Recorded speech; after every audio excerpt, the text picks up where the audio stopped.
तर सर्वांना राम राम, नमस्कार आणि जय शिवराय. आपल्या होली व्लॉगमध्ये तुमच्या सर्वांचं सहर्ष स्वागत करतो मी योगेश रायजादे. तर या व्लॉगमध्ये आपण बघू आमच्या गावातली काही धमाल, मित्रांची कमाल आणि रंगपंचमीची सर्वात मोठी धमाल. सोबतच आपण काही होळीची थोडक्यात माहिती देखील बघूया. तर व्हिडिओ शेवटपर्यंत बघा, जरा पण स्किप नका करू. रेडी 5 4 4 3 3 2 1 गो.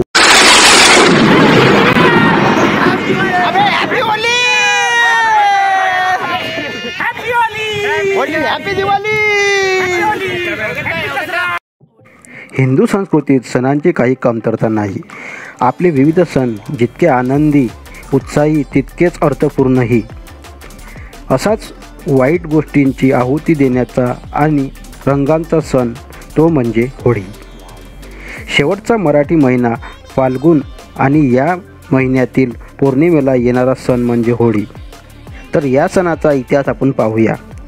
शेवटचा मराठी महिना फाल्गुन आणि या महिन्यातील पौर्णिमेला येणारा सण म्हणजे होळी. देशभरात विविध ठिकाणी हा सण साजरा करण्याची परंपरा पद्धत वेगळी पण तितकाच खास आणि आकर्षण आहे. पहिल्या दिवशीच होलिका दहन होते आणि दुसऱ्या दिवशी एकमेकांवर रंग उडवून रंगाची होळी खेळली जाते. त्याला धुलीवंदन असेही म्हटले जाते. होळीला शिमगाही म्हटले जाते. भगवान शंकराची लीला याला शिवशिमगासुद्धा म्हटले जाते. होळी सणामागील उद्देश दुष्ट प्रवृत्ती, वाईट अमंगल विचार याचा नाश करून चांगली वृत्ती, चांगले विचार अंगी बाळगावे, हा या सणामागील उद्देश. होळीनिमित्त पुरणपोळी, रंगधुवंडी या सगळ्यांचं आकर्षण तर असतेच. जशी प्रत्येक सणाची कहाणी असते तसेच होळी साजरी करण्यामागे देखील एक प्राचीन इतिहास आहे. हिरण्यकश्यपू नावाचा एक राजा होता.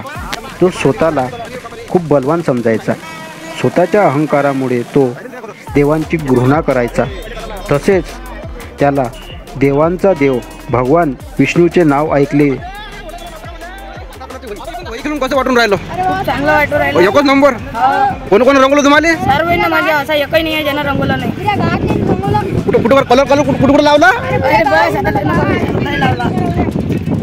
विष्णूचे नाव ऐकणे देखील पसंत नव्हते, परंतु त्याचा पुत्र प्रल्हाद हा भगवान विष्णूचाच परमभक्त होता आणि हे हिरण्यकश्यपूला अजिबात पसंत नव्हते. तो वेगवेगळ्या प्रकारे त्याला घाबरण्याचा प्रयत्न करत असे, जेणेकरून पुत्र प्रल्हाद भगवान विष्णूची उपासना करणे सोडून देईल. परंतु भक्त प्रल्हाद त्याला न डगमगता त्याच्या भगवान विष्णूच्या भक्तीत लीन होत असे.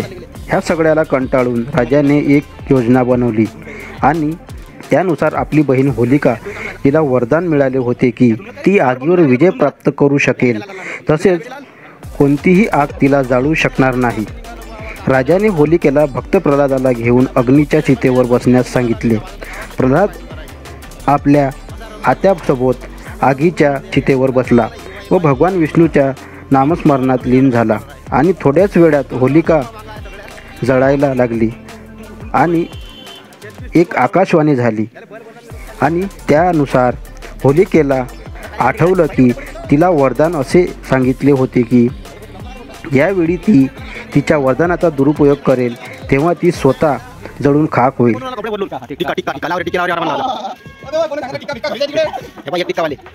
तर आपण रंगपंचमीचा थोडक्यात इतिहास जाणून घेऊया. द्वापर युगात गोकुळात बालकृष्ण आपल्या गोपाळ सवंगड्यांवर पिचकारीने रंगीत पाणी उडवित असे व उन्हाची तखली कमी करीत असे. तीच प्रथा आज रंगपंचमीच्या स्वरूपात चालू आहे. मध्ययुगात स्थानिक राजे हे होळी आणि रंगपंचमी सण साजरा करीत असत. राधा आणि कृष्ण यांनी या दिवशी एकत्र रंग खेळला, आनंद घेतला अशी धारणा आहे. रंगपंचमीचे महत्त्व. रंगपंचमी हा सण वसंत ऋतूशी संबंधित महत्त्वाचा सण आहे. उन्हाळ्याच्या सुरुवातीला हा सण साजरा केला जातो. उन्हाचा तडका कमी व्हावा आणि थंडावा मिळावा यासाठी एकमेकांच्या अंगावर पाणी उडविण्याची रीत आहे. देशाच्या काही भागात या लोकप्रिय सणाला धार्मिकदृष्ट्या विशेष महत्त्व आहे. वसंत पंचमीच्या दिवशी बलराम मंदिरात या उत्सवाची सुरुवात होते. या दिवशी होळीशी संबंधित लोकगीते गायली जातात. व्रज प्रांतात कृष्ण आणि बलराम होळीच्या सणाचा आनंद घेत असत असे मानले जात असल्याने उत्तर प्रदेशात होळीचा आनंद घेण्याचा धार्मिक महत्त्व आहे.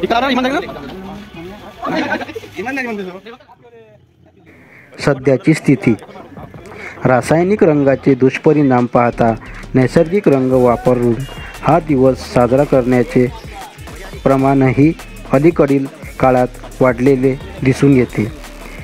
या दिवशी लोक भरपूर रंग खेळून आनंद अनुभवतात. फुलांच्या पाकळ्या, मेहंदी, गुलमोहराची पाने, टोमॅटो, हळद, डाळीचे पीठ, बीट अशा नैसर्गिक पदार्थापासून रंग तयार केले जातात.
नाही माझं तर काहीच म्हणणं नाही अजून मारलं पाहिजे. अरे अरे अरे सांडले पैसे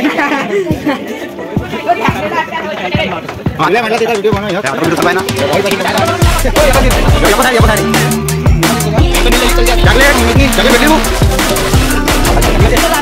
हार्दिक शुभेच्छा हो राजेंद्र सगळं घेऊन केला तुम्ही ते राजेंद्र समोर आला आता फोटो काढा काय करायचं सांगा तुम्ही. नाही तर सरम तर ते कसे असे म्हणजे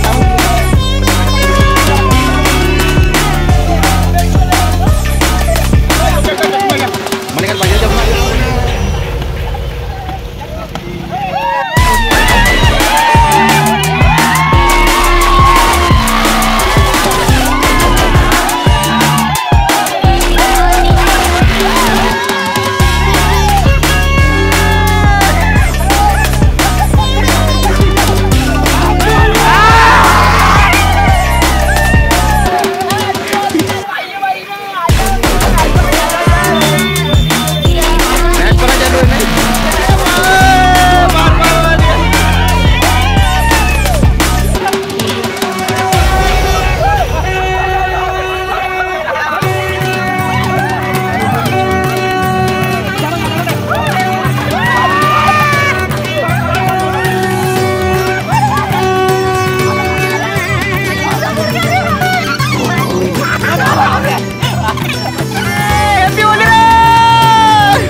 बावडी बावडी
तर आपल्या सर्वांना हा होली व्लॉग कसा वाटला कमेंट बॉक्समध्ये नक्की सांगा. आवडल्यास लाईक करा आणि आपल्या जवळच्या सर्व मित्रांना शेअर जरूर करा. आणि हो, नवीन लोकांनी चॅनलला सबस्क्राईब जरूर करा आणि बाजूला जे बेल आयकॉन आहे त्याला प्रेस करा आणि ऑलवर करा, म्हणजे आपल्या नवीन व्हिडिओचे नोटिफिकेशन तुम्हाला मिळत राहतील. आणि व्हिडिओ कसा वाटला कमेंट नक्की करा, कारण तुमच्या प्रतिक्रिया खूप महत्त्वाच्या आहेत. तर लवकरच भेटू एका पुढच्या नवीन व्हिडिओमध्ये नवीन माहिती घेऊन. तोपर्यंत सर्वांनी आपापली काळजी घ्या आणि सुरक्षित राहा. आपल्या सर्वांना होळीच्या खूप खूप शुभेच्छा. Happy Holy.